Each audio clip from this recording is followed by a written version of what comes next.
Good morning बच्चों। आज हम लोग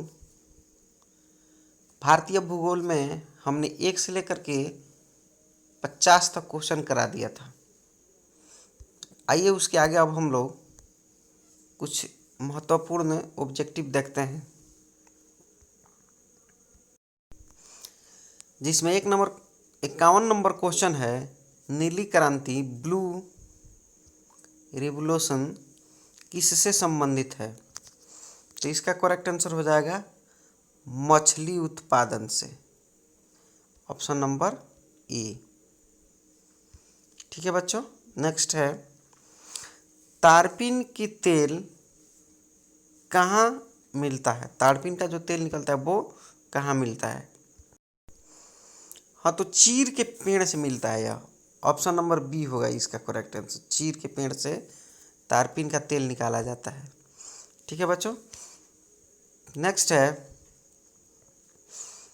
खेती झूम विधि मीन्स झूम या झूमिंग विधि की खेती का व्यवहार हुआ करता है। मतलब कहाँ पे झूम और झूमिंग विधि की खेती होती है। तो नागालैंड में झूम या झूमिंग विधि की खेती होती है। सबसे पहले हम बता दें कि आखिर झूम विधि क्या है।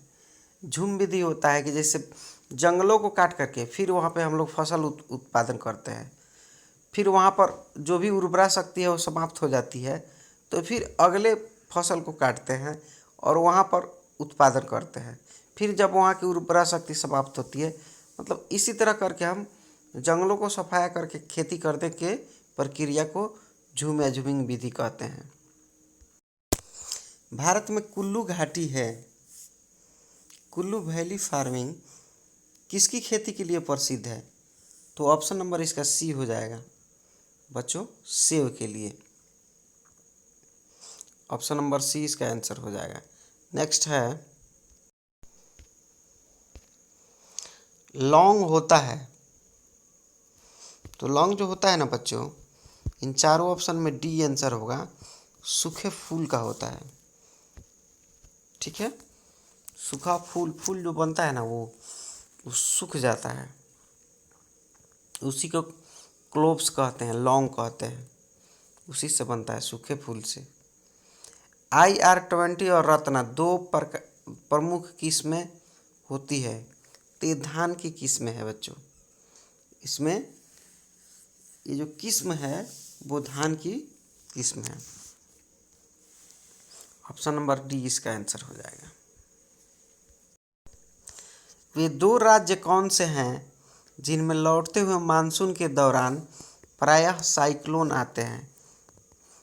तो इन चारों ऑप्शन में से ऑप्शन नंबर जो डी है वो करेक्ट आंसर हो जाएगा, आंध्र प्रदेश और उड़ीसा।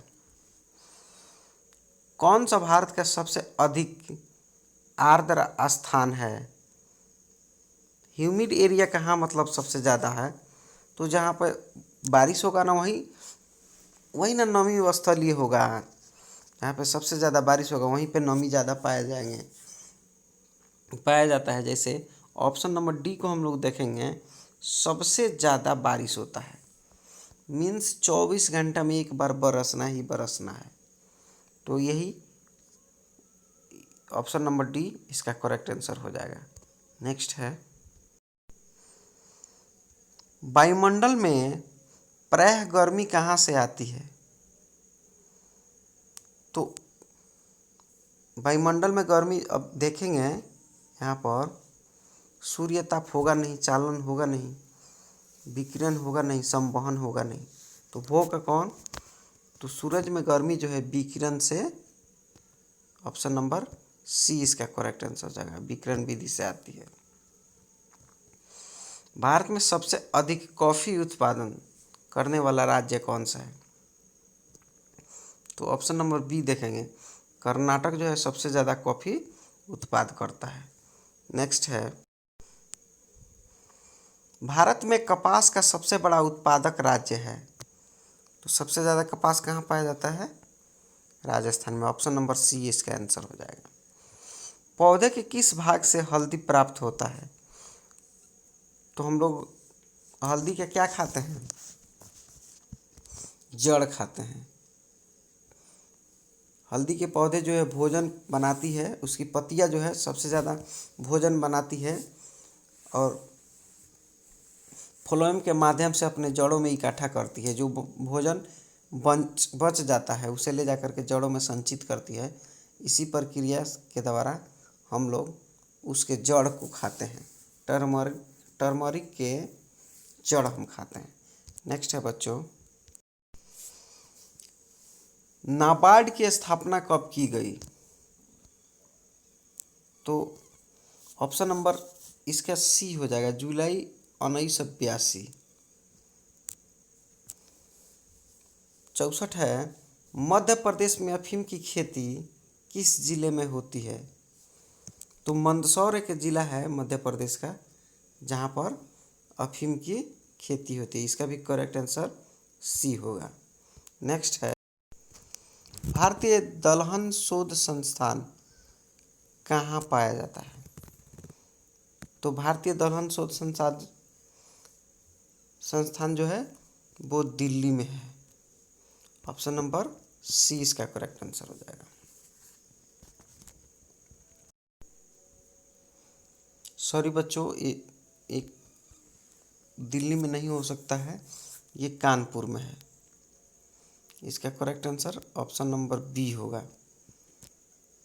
दलहन शोध संस्थान जो है वो कानपुर में है।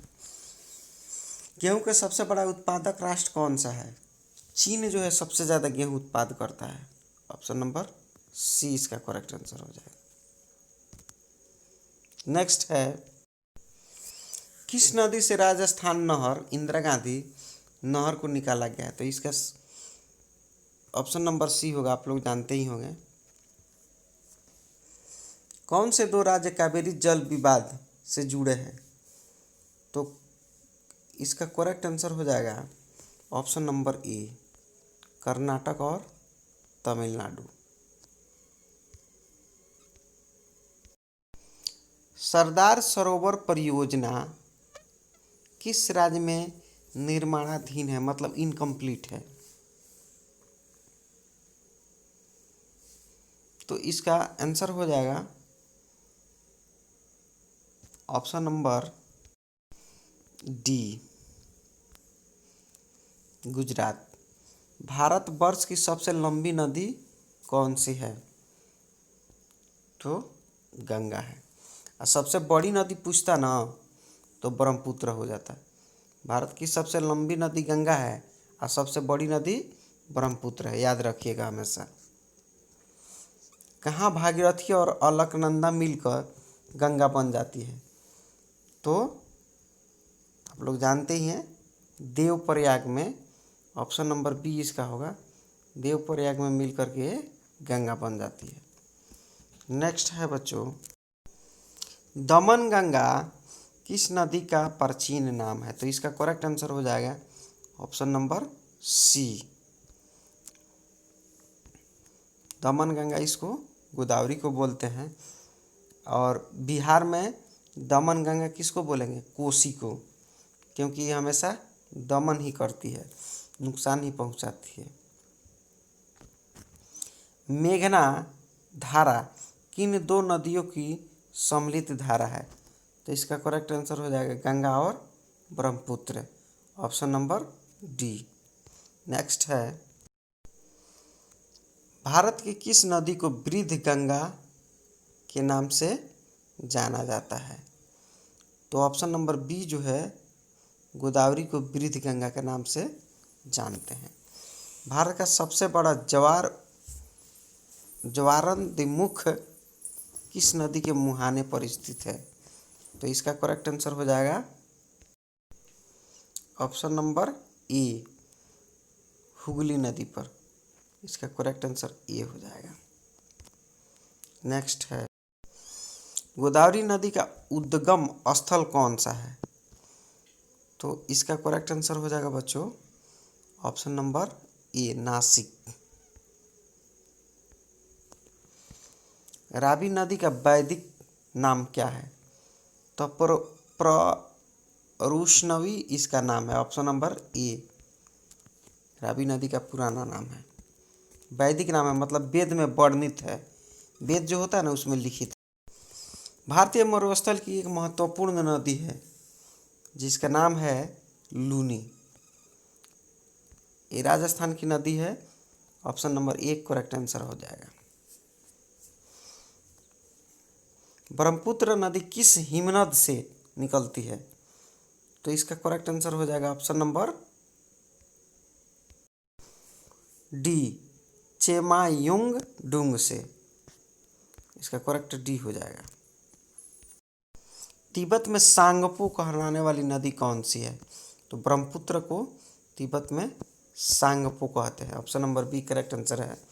नागार्जुन सागर बांध कहाँ स्थित है? आंध्र प्रदेश में। इसे भी बी ही आंसर होगा। नेक्स्ट है, कौन सी नदी बंगाल की खाड़ी में नहीं गिरती है?